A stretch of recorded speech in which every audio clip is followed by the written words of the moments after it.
OTT ಇಂದ ಆಗಿರೋ ಲಾಭ ಮತ್ತೆ ನಷ್ಟ ಏನು ನಿಮ್ಮ ಪ್ರಕಾರ? ಒಂದು ಸಿನಿಮಾ ಬಂದ್ಬಿಟ್ಟು ಯಾವತ್ತೂ ಸಿನಿಮಾ ಹೇಳಿಲ್ಲ ನಿಮಗೆ ಕೋಟಿಗಟ್ಟಲೆ ಖರ್ಚು ಮಾಡಿ ಸಿನಿಮಾ ಮಾಡಿ. But everybody is A director in this world. ಯಾರು ಕತೆ ಹೇಳ್ತಾನೋ ಅವನೆಲ್ಲ ಡೈರೆಕ್ಟ್ರೆ. ಯಾಕಂದರೆ ಕ್ರಿಯೇಟಿವಿಟಿ ಅವ್ನಲ್ಲಿ ಇದೆ. ಸುಮ್ಮನೆ ಬ್ಲೈಂಡಾಗಿ ಮಾತಾಡ್ತಿದ್ದೀವಿ ಅಷ್ಟೇ ಎಲ್ಲರೂ.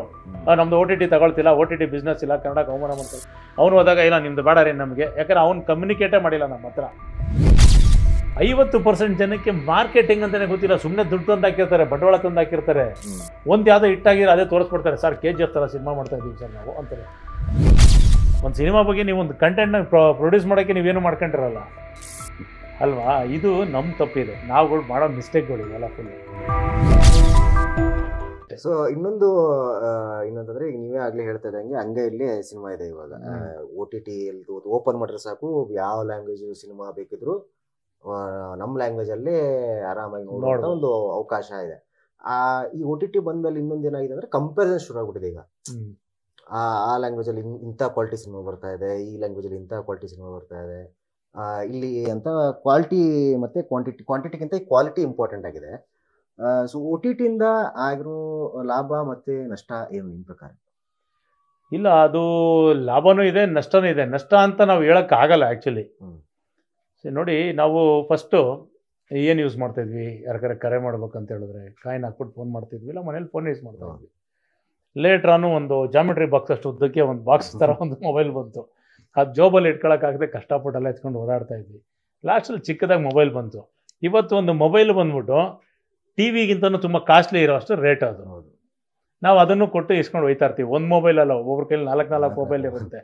ಸೊ ಆದ್ರೂ ಇಟ್ಕೊಂಡು ನೋಡ್ತಾ ಇದ್ದೀವಿ. ಸೊ ಆ ಮೊಬೈಲ್ನ ನಾವು ಯೂಸ್ ಮಾಡೋದ ಮೇಲೆ ಅದರಲ್ಲಿರೋ ಟೆಕ್ನಾಲಜಿ ನಾವು ಯೂಸ್ ಬರಲೇಬೇಕು. ಸೊ ಹಾಗಾಗಿ ಅದು OTT ಬಂದಿದೆ. ತಗೊಳ್ಳೋದು ಬಿಡೋದು ನಮ್ಮಿಷ್ಟ. ಅದು ನಷ್ಟ ಅಂತ ಹೇಳೋಕ್ಕಾಗಲ್ಲ ನಾವು. ಅದ್ರಲ್ಲಿ ಇದೆ, ಟೆಕ್ನಾಲಜಿ ಇದೆ. ಸೊ ನಮಗೆ ಎಫೆಕ್ಟ್ ಆಗಿದೆ. ಬಿಕಾಸ್ ಏನಂತ ಹೇಳಿದ್ರೆ ನಮ್ಮ ಕೈಯಲ್ಲಿ ಆಗದೆ ಇರೋದು ಅಲ್ಲಿ ಸಿಗ್ತಾ ಇದೆ, ಅಲ್ಲಿ ತೋರಿಸ್ದೇ ಇರೋದು ತೋರಿಸ್ತಾ ಇದ್ದೀವಿ. ಎಲ್ಲರೂ ಅದೇ ಥರ ಮಾಡೋಕ್ಕಾಗಲ್ಲ. ಸೊ ಅವ್ರಿಗೊಂದು ವರ್ಲ್ಡ್ ವೈಡ್ ಇರುತ್ತೆ. ಬಟ್ ಟ್ರೈ ಮಾಡೋಣ, ಅದರಲ್ಲೂ ತೋರಿಸೋಣ. ಇವತ್ತೇನೆಂದರೆ ಒಂದು ಸಿನಿಮಾ ಬಂದ್ಬಿಟ್ಟು ಯಾವತ್ತೂ ಸಿನಿಮಾ ಹೇಳಿಲ್ಲ ನಿಮಗೆ ಕೋಟಿಗಟ್ಟಲೆ ಖರ್ಚು ಮಾಡಿ ಸಿನಿಮಾ ಮಾಡಿ, ಆಮೇಲೆ ದೊಡ್ಡದಾಗಿ ಈ ಥರ ಏನೋ ಒಂದು ದೊಡ್ಡ ಸ್ಪ್ಯಾನ್ ಮಾಡಿ ಫಾರಿನಲ್ಲಿ ಶೂಟಿಂಗ್ ಮಾಡಿ ಸಿನಿಮಾ ಮಾಡಿ ಅಂತ ಹೇಳ್ತಾ ಇಲ್ಲ. ಎಷ್ಟೋ ಸಿನಿಮಾಗಳು ನಮ್ಮ ವೈಟ್ ಆ್ಯಂಡ್ ಬ್ಲ್ಯಾಕ್ ಸಿನಿಮಾಯಿಂದ ತೊಗೊಂಡ್ರೆ ಅಲ್ಲಲ್ಲಿ ಕೆಲವು ಸಿನಿಮಾಗಳು ಎಕ್ಸ್ಪೆರಿಮೆಂಟ್ಗಳು ನಡೀತಾ ಇದೆ. ಬರೀ ಒಂದು ರೂಮಲ್ಲಿ, ಒಂದು ಲಿಫ್ಟಲ್ಲಿ, ಒಂದು ಕಾರಲ್ಲಿ, ಒಂದು ಬೈಕಲ್ಲಿ, ಒಂದು ಮರದ ಕೆಳಗಡೆ ಸಿನಿಮಾ ಮೂಡಿದ್ದಾರೆ. ಅದೆಲ್ಲ ಸೂಪರಾಗಿದೆ, ಇಟ್ಟಿದೆ, ಅಟ್ರಾಕ್ಟ್ ಆಗಿದ್ದಾರೆ, ಜನಗಳು ಅದನ್ನು ನೋಡ್ತಾ ಇದ್ದಾರೆ. ಸೊ ನಾವು ಆ ಥರದ್ದು ಏನೋ ಒಂದು ಬದಲಾವಣೆಗಳನ್ನ ಹುಡ್ಕೊಂಡು ಹೋಗಿ ಮಾಡ್ಬೇಕಷ್ಟೇ, ಬೇರೇನಿಲ್ಲ. ಏನು ಚೇಂಜಸ್ ಆಗುತ್ತೋ ಅದಕ್ಕೆ ಹೊಂದ್ಕೋಬೇಕು. ಬದಲಾವಣೆಗಳಿಗೆ ತಕ್ಕಂತೆ ನಾವು ಬದಲಾಗಬೇಕು. ಆಮೇಲೆ ಕಾಂಪಿಟೇಷನ್ ಇದೆ, ಆ ಕಾಂಪಿಟೇಷನ್ನ ಫೇಸ್ ಮಾಡೋ ತಾಕತ್ತಿರ್ಬೇಕು ನಮಗೆ. ಸೊ ನಾವು ಯಾರನ್ನೂ ಬ್ಲೇಮ್ ಮಾಡೋಂಗಿಲ್ಲ ಸಿನಿಮಾದಲ್ಲಿ. Cinema is A universal. ಎಲ್ಲರೂ ಡೈರೆಕ್ಟರ್. ಇವತ್ತು ಯಾರೋ ಒಬ್ರು ಮನೆಯಲ್ಲಿ ಒಂದು ಅಪ್ಪ ಹೋಗ್ಬಿಟ್ಟು ಮಕ್ಳಿಗೆ ಒಂದು ಕತೆ ಹೇಳ್ತಾನೆ, ಅದು ನಿಜನ ಸುಳ್ಳ ಗೊತ್ತಿಲ್ಲ. ಒಂದು ಹೆಂಡ್ತಿಗೆ ಒಂದು ಸುಳ್ಳು ಹೇಳ್ತಾನೆ, ಕತೆ ನಿಜ ಹೇಳ್ತಾನೆ, ಅದು ಗೊತ್ತಿಲ್ಲ. ಇಲ್ಲ ಒಬ್ಬ ರಾಜಕೀಯ ವ್ಯಕ್ತಿಗಳು ಏನಾರು ಒಂದು ಭಾಷಣ ಬೇಕಿರ್ತಾರೆ, ಅದು ನಿಜನ ಸುಳ್ಳ ಗೊತ್ತಿಲ್ಲ. But everybody is A director in this world. ಯಾರು ಕತೆ ಹೇಳ್ತಾನೋ ಅವನೆಲ್ಲ ಡೈರೆಕ್ಟ್ರೆ. ಯಾಕಂದರೆ ಕ್ರಿಯೇಟಿವಿಟಿ ಅವನಲ್ಲಿ ಇದೆ. ಅದನ್ನು ಜನ ನೋಡಿದ್ರೆ ಚಪ್ಪಾಳೆ ತಡ್ತಾರೆ, ವಿಷಲ್ ಹೊಡಿತಾರೆ. ಸೊ ಎಲ್ಲರಿಗೂ ಹಕ್ಕಿದೆ. ಸೊ ಅದ್ರ ಮೇಲೆ ಒಂದು ಇಂಪ್ರೆಸ್ ಮಾಡೋ ಶಕ್ತಿ ನಮಗೆ ಕೊಟ್ಟವನೇ. ಸಿನಿಮಾ ಹಿಂಗೆ ಮಾಡಿ, ಹಿಂಗೆ ಮ್ಯೂಸಿಕ್ ಹಾಕಿ, ನೀನು ಈ ಥರದ್ದೆಲ್ಲ ಡೈಲಾಗ್ ಹೇಳಿ, ಎಡಿಟಿಂಗ್ ಮಾಡಿ, ಅದಕ್ಕೊಂದು ಕಲರ್ ಕೊಟ್ಟು ತೋರಿಸು ಅಂತ ಹೇಳೋವನೇ. ಸೊ ಆ ಕೆಲಸಕ್ಕೆ ನಾವು ಬಂದಿದ್ದೀವಿ ಅಷ್ಟೇ. ನಾವು ಅಲ್ಲಿ ಕೆಲಸದವ್ರು ಅಷ್ಟೇ. ಅದೊಂದು ಕಂಪನಿ ಥರ. ಎಲ್ಲ ಸೆಕ್ಟರ್ಸ್ ಏನಿದೆ, ಡಾಕ್ಟರ್ ಕೆಲಸ ಮಾಡಿದ್ರೆ, ಇಂಜಿನಿಯರ್, ಆ ಥರ ಈ ಕೆಲಸ ಮಾಡೋಕ್ಕೆ ನಾವಿದ್ದೀವಿ. ಸೊ ನಾವು ಇದ್ರ ಜೊತೆಲಿ ಹೋಗ್ಬೇಕು. ಇವಾಗ ಯಾವುದೋ ಒಂದು ಟೆಕ್ನಾಲಜಿ ಬಂದ್ಬಿಟ್ಟಿದೆ ಹೊಸದಾಗಿ, ಈಗ ಆಪ್ರೇಷನ್ ಮಾಡೋದಕ್ಕೆ ಒಂದು ಮಿಷಿನ್ ಬಂದಿದೆ ಅಂದರೆ ಅದು ಟೆಕ್ನಾಲಜಿ, ನಾವು ಅಕ್ಸೆಪ್ಟ್ ಮಾಡ್ಕೋತೀವಿ ನಾವು. ಅದಕ್ಕಂತ ಹೇಳ್ಬಿಟ್ಟು ಇಲ್ಲಲ್ಲ ನಾವು ಹಳೆ ಕಾಲದ ಥರ ಮಾಡಬೇಕು, ಆಪ್ರೇಷನ್ ಆಗಲ್ಲ.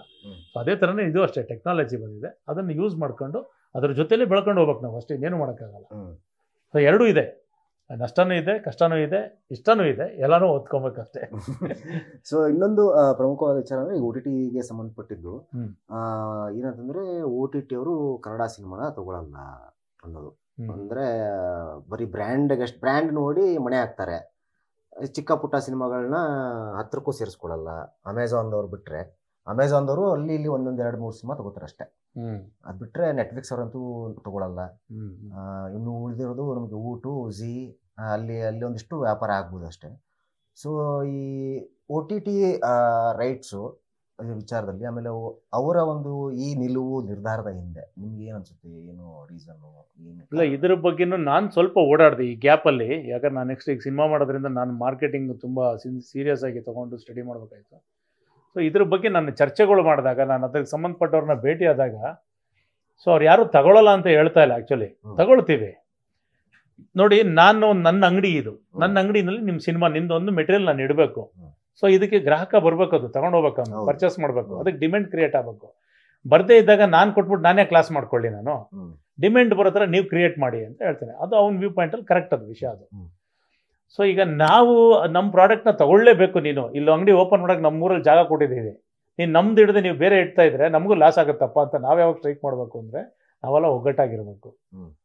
ಸೊ ನಮ್ಮಲ್ಲಿ 10 ಜನ ಇರ್ತೀವಿ, ಯಾರೋ ಒಬ್ಬ ಕೊಟ್ಬಿಟ್ರೆ ಅವ್ರ ಮನೆ ಕೆಲಸ ನೋಡ್ಕೊಂಬಿಟ್ರೆ ಆಯ್ತಾ, ಬೇರೆಯವ್ರದ್ದು ನೋಡ್ಬೇಕಲ್ವಾ. ಸೊ ಇದಕ್ಕೆಲ್ಲ ಏನಂತ ಹೇಳಿದ್ರೆ ಒಂದು ರೂಲ್ಸು ರೆಗ್ಯುಲೇಷನ್ ಸಿಸ್ಟಮೆಟಿಕ್ ಆಗಿ ತರಬೇಕು, ಒಂದು ಸಿಸ್ಟಮ್ ತರಬೇಕು.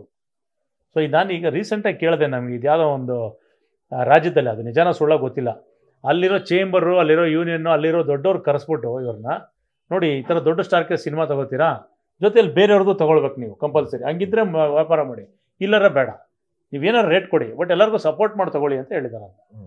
ಇದಕ್ಕೆ ಪೂರಕವಾಗಿ ಅದೇ ಮೊನ್ನೆ ಚಿರಂಜೀವಿ ಅವ್ರ ಮನೆಗೆ ಇವರು ಬಂದಿದ್ರು, ನೆಟ್ಫ್ಲಿಕ್ಸ್ ಅವರು. ಹೌದು, ಅವರು ಬಂದು ಅಲ್ಲಿ ಒಂದಿಷ್ಟು ಸಮಯ ಕಾಲ ಎಲ್ಲ ಕಳೆದು ಹೋಗಿದ್ದಾರೆ. ಹೌದು. ಸೊ ಇದೆಲ್ಲ ಮಾಡಿದ್ದಾರೆ. ಈ ತರ ಒಂದ್ ಸ್ವಲ್ಪ ದೊಡ್ಡವ್ರು, ಈಗ ನಾವೆಲ್ಲ ತುಂಬಾ ಸಣ್ಣದವ್ರು ಅದ್ರ ಬಗ್ಗೆ ಮಾತಾಡೋದಕ್ಕೆ ಫುಲ್ಲು ದೊಡ್ಡವ್ರು ಇದ್ದಾರೆ, ಅವರೆಲ್ಲ ಈ ಸ್ಟೆಪ್ ನ ತಗೋಬೇಕು, ಅವ್ರ ಕಾಂಟ್ಯಾಕ್ಟ್ ಇರಬೇಕು, ನಿಶ್ಚಯ ತಗೋಬೇಕು. ನೋಡಿ ಬರ್ತಾರ ಅವರೆಲ್ಲ ಇಲ್ಲಿ ವ್ಯಾಪಾರ ಮಾಡ್ತಾ ಇದ್ದಾರೆ.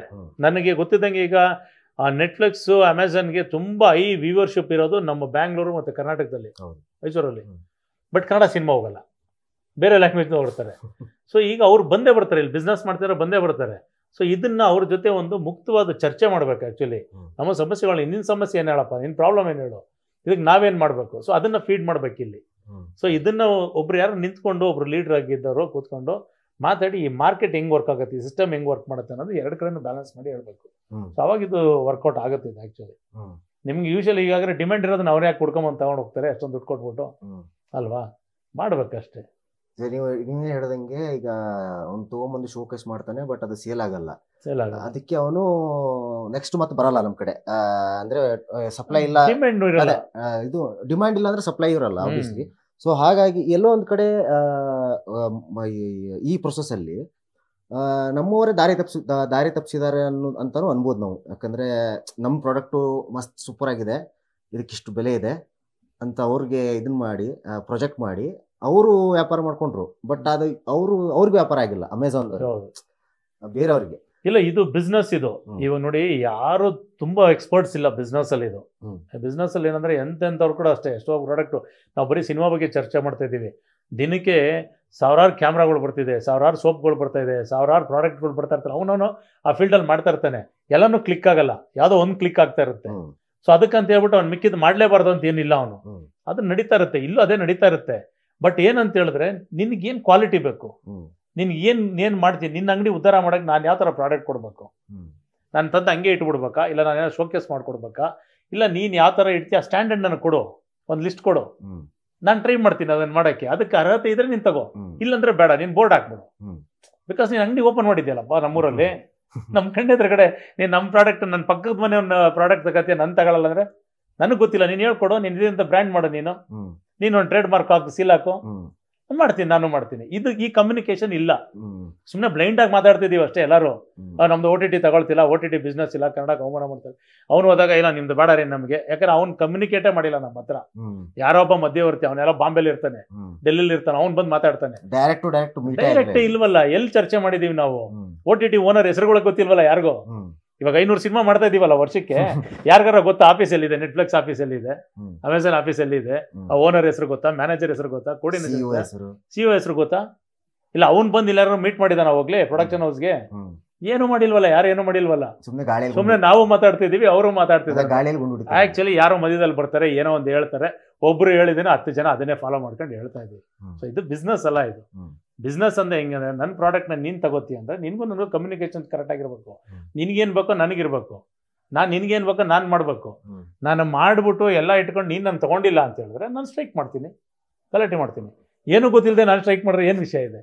ಅವನು ತಿಳ್ಕೊಂತ ನಾವು ತಿಳ್ಕೊಂತಾರೆ, ಯಾರು ಸ್ಟ್ರೈಕ್ ಮಾಡ್ತಾರೆ ಅಂತ ಅವ್ರಿಗೂ ಗೊತ್ತಿರಲ್ಲ, ಏನು ಗೊತ್ತಿರಲ್ಲ. ಇದು ಹಿಂಗಾಗಿದೆ ಇದು ಆ್ಯಕ್ಚುಲಿ. ಇದು ಮಾರ್ಕೆಟು ಅದೇ ಹೇಳ್ತಾ ಇದ್ದೀನಲ್ಲ, ಸಿನಿಮಾ ಮಾಡೋದ್ರಲ್ಲಿ ನನಗೆ ಗೊತ್ತಿದ್ದಂಗೆ ನಾವು ತುಂಬ ಸೈಡಲ್ಲಿ ತುಂಬ ಚಿಕ್ಕ ಲೆವೆಲ್ ಇದೀವಿ. ಆದರೂ ನಾನು ಸ್ಟಡಿ ಮಾಡ್ತಾ ಇರ್ತೀನಿ. 50% ಜನಕ್ಕೆ ಮಾರ್ಕೆಟಿಂಗ್ ಅಂತಾನೆ ಗೊತ್ತಿಲ್ಲ, ಸುಮ್ಮನೆ ದುಡ್ಡು ತಂದು ಹಾಕಿರ್ತಾರೆ, ಬಂಡವಾಳ ತಂದು ಹಾಕಿರ್ತಾರೆ. ಒಂದು ಯಾವುದೋ ಹಿಟ್ಟಾಗಿರೋ ಅದೇ ತೋರಿಸ್ಬಿಡ್ತಾರೆ, ಸರ್ KGF ಥರ ಸಿನಿಮಾ ಮಾಡ್ತಾ ಇದ್ದೀವಿ ಸರ್ ನಾವು ಅಂತಾರೆ. ಸರ್ ನೆಕ್ಸ್ಟ್ ಕಾಂತಾರ ನಮ್ಮದು ಸರ್ ನೋಡಿ ಸರ್ ಹಿಂಗೆ ಅಂತಾರೆ. ಎಲ್ಲನೂ ಹಂಗೆ ಆಗ್ಬಿಡಲ್ಲ. ಅವ್ರು ಎಷ್ಟು ಕಷ್ಟಪಡೋರು, ಎಷ್ಟು ತಿಳ್ಕೊಂಡವ್ರು, ಎಷ್ಟು ಅದ್ರ ಬಗ್ಗೆ ವರ್ಕ್ ಮಾಡಿರ್ತಾರೆ, ಅವ್ರ ಅನುಭವ ಏನು, ಆ ಕ್ವಾಲಿಟಿ ಏನು, ಎಲ್ಲನೂ ಇರುತ್ತಲ್ಲ, ಅವ್ರ ಕಮ್ಯುನಿಕೇಷನ್ ಏನು, ಯಾರಿದ್ರ ಮಧ್ಯದಲ್ಲಿ. ಒಂದು ಸಿನಿಮಾ ಬಗ್ಗೆ ನೀವು ಒಂದು ಕಂಟೆಂಟ್ನ ಪ್ರೊಡ್ಯೂಸ್ ಮಾಡೋಕ್ಕೆ ನೀವೇನು ಮಾಡ್ಕೊಂಡಿರಲ್ಲ ಅಲ್ವಾ. ಇದು ನಮ್ಮ ತಪ್ಪಿದೆ, ನಾವುಗಳು ಮಾಡೋ ಮಿಸ್ಟೇಕ್ಗಳು ಇವೆಲ್ಲ ಫುಲ್ಲು. ಸೊ ಇದನ್ನ ತಿಳ್ಕೊಬೇಕು, ಇದನ್ನ ತಿಳ್ಕೊಂಡು ಮಾಡಿದ್ರೆ ಎಲ್ಲೋ ಒಂದ್ ಕಡೆ ಕನ್ನಡ ಇಂಡಸ್ಟ್ರಿಯಲ್ಲಿ ಒಂದು ನಾಯಕತ್ವದ ಕೊರತೆ ಅಂತೂ ಖಂಡಿತ ಇದೆ ಅಂತ ಹೇಳ್ತಿದ್ರಿ. ನಾಯಕತ್ವ ಅಂತ ಬರಲ್ಲ ಇದೆ ಆ್ಯಕ್ಚುಲಿ. ಒಂದು ಯೂನಿಟಿ ಬೇಕು, ಎಲ್ಲ ದೊಡ್ಡದಾಗಿ ಮಾರ್ಕೆಟ್ ಮಾಡೋ ಅಂಥವ್ರು ಯೂನಿಟಿ ಬೇಕು, ಎಲ್ಲ ದೊಡ್ಡವ್ರು ಸೇರ್ಕೋಬೇಕು. ನಿಮಗೆ ಮೊದಲು ಇತ್ತು, ಮೊದಲು ಒಂದು 10-15 ವರ್ಷದ ಹಿಂದೆ ಹೋದಾಗ ಗಾಂಧಿನಗರದಲ್ಲಿ ಒಂದು ರೋಡ್ಗೆ ನೀವು ಎಂಟ್ರಿ ಕೊಟ್ಟರೆ ಇದು ಇವ್ರ ಬ್ಯಾನರು, ಈ ಬ್ಯಾನರು, ಈ ದೊಡ್ಡವ್ರದ್ದು, ಇದು ಇನ್ನೂ ದೊಡ್ಡವರು, ಈ ಥರ ಬ್ಯಾನರ್ ಇತ್ತು. ಇಲ್ಲಿ ವ್ಯಾಪಾರ ನಡೀತಾ ಇತ್ತು. ಇಲ್ಲಿ ಸಂತೆನಲ್ಲಿ ಹೋಗಿ ಎಲ್ಲರೂ ಬಂದು ಕಮ್ಯುನಿಕೇಷನ್ ನಡೀತಿತ್ತು. ಎಲ್ಲರೂ ಸೇರ್ಕೊಂಡು ಒಂದು ಕಡೆ ಇಲ್ಲಿ ಬರ್ಬೇಕಾದ್ರೆ ಹಿಂಗಿರ್ಬೇಕು, ಈ ಥರ ಮಾಡಬೇಕು ಅಂತ ಒಬ್ಬರು ಬಾಸ್ ಇದ್ರು, ಎಲ್ಲ ಕೂತ್ಕೊಂಡು ಮಾತಾಡ್ತಾ ಇದ್ರು. ಆಮೇಲೆ ಹೋಗೋರಿಗೆ ಬುದ್ಧಿವಾದ ಹೇಳಿ ಇದು ಒಳ್ಳೇದಪ್ಪ, ಹಿಂಗೆ ಮಾಡ್ರಪ್ಪ ಅಂತ ಹೇಳಿ ಕಳಿಸ್ತಾ ಇದ್ರು. ಇವತ್ತೇನಾಗಿದೆ ಅಂತ ಹೇಳಿದ್ರೆ ಆ ರೋಡ್ನ ಬಿಟ್ಬಿಟ್ವಿ. ಎಲ್ಲೆಲ್ಲಿ ಬೇಕೋ ನನ್ನ ಮನೆಯಲ್ಲಿದೆಯೋ ಅಲ್ಲೊಂದು ರೋಡ್ ಮಾಡ್ಕೊಂಬಿಟ್ಟೆ ನಾನು. ಅಲ್ಲಿ ಸೇರ್ಕೊಂಡು ಇಲ್ಲೇ ಒಂದು ಇದೆ ಇದ್ರ ಮೇಲೆ ಇದೇ ಗಾಂಧಿನಗರ, ಇದೇ ಗಾಂಧಿನಗರ, ಇದೇ ಗಾಂಧಿನಗರ. ಆಮೇಲೆ ನಂದೇ ಬಿಸ್ನೆಸ್, ನನಗೆ ಗೊತ್ತು ಬಿಡ, ನನಗೆ ಗೊತ್ತಿಲ್ಲ, ಯಾಕೆ ಅಲ್ಯಾಕೆ ಹೋಗ್ಬೇಕು ನಾನು. ಇದಾಗಿದೆ, ಇದು ಕೊರತಾಗಿದೆ. ಯೂನಿಟಿ ಇಲ್ಲ, ಎಲ್ಲರೂ ಸೇರ್ಕೋತಾ ಇಲ್ಲ. ನಾವೆಲ್ಲೆಲ್ಲೋ ಮಾತಾಡ್ತೀವಿ, ಅವ್ನ ಸಿನಿಮಾ ನನ್ನ ಸಿನಿಮಾ ಯಾವುದೋ ತೆಗೆದ್ರೆ ನನ್ನ ಬಗ್ಗೆ ನಾನೇನೋ ಮಾತಾಡಿದೆ ಅಂದ್ಬಿಟ್ಟು ಅವ್ನು ಕೆಟ್ಟದಾಗ ಏನೋ ಆಗ್ತಾ ಇರ್ತಾನೆ, ಕಿಂಡಲ್ ಮಾಡ್ತಾ ಇರ್ತಾನೆ, ಬರೀ ಕಾಲು ಎಳಿತಾ ಇರ್ತಾನೆ.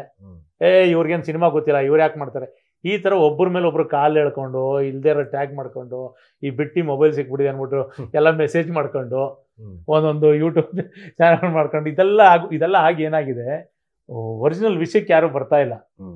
ಕಷ್ಟಪಡೋನಿಗೆ ಮಾತ್ರ ಗೊತ್ತಿರುತ್ತೆ. ಒಳಗಡೆ ಹೋದಾಗ ಅಯ್ಯೋ ಇಷ್ಟೊಂದು ಸಮಸ್ಯೆ ಇದೆಯಲ್ಲ, ಇದನ್ನ ಹೆಂಗೆ ಕ್ಲೀನ್ ಮಾಡ್ಕೊ. ಇಲ್ಲಿ ಸಿನಿಮಾ ಒಳ್ಳೆ ಸಿನಿಮಾ ಮಾಡಿ ಒಳ್ಳೆ ಸಿನಿಮಾ ಮಾರ್ಕೆಟ್ ಮಾಡೋ ಬದಲು ಇಂಥದನ್ನ ಫೇಸ್ ಮಾಡೋದು ದೊಡ್ಡ ವಿಷಯ ಆಗ್ಬಿಟ್ಟಿದೆ ಇವತ್ತು. ಆ್ಯಕ್ಚುಲಿ ಸಿನಿಮಾ ಮಾಡೋಕೆ ಮುಂಚೆ ಒಂದ್ಸರಿ ಯೋಚನೆ ಮಾಡಬೇಕು, ಇದೆಲ್ಲ ಅನುಭವಿಸ್ಬೇಕಲ್ಲ ಇದು ಸಿನಿಮಾ ಮಾಡ್ಬೇಕಾರೆ ಅಂತ ಹೇಳ್ಬಿಟ್ಟು. ಸಿನಿಮಾ ಮಾಡೋದು ಸುಲಭ, ನಂತರದ ಹಾದಿ ಕಷ್ಟ. ನಂತರದ್ದು ತುಂಬ ಕಷ್ಟ ಇದೆ ಆ್ಯಕ್ಚುಲಿ. ಒಪ್ಸೋದು ಇದೆಯಲ್ಲ, ಆಮೇಲೆ ಇದನ್ನೆಲ್ಲ ಫೇಸ್ ಮಾಡ್ಕೊಂಡು ತಾಳ್ಮೆಯಿಂದ ಇರೋದಿದೆಯಲ್ಲ, ಅದು ತುಂಬ ದೊಡ್ಡ ಶಿಕ್ಷೆ ಇದೆ ಆ್ಯಕ್ಚುಲಿ.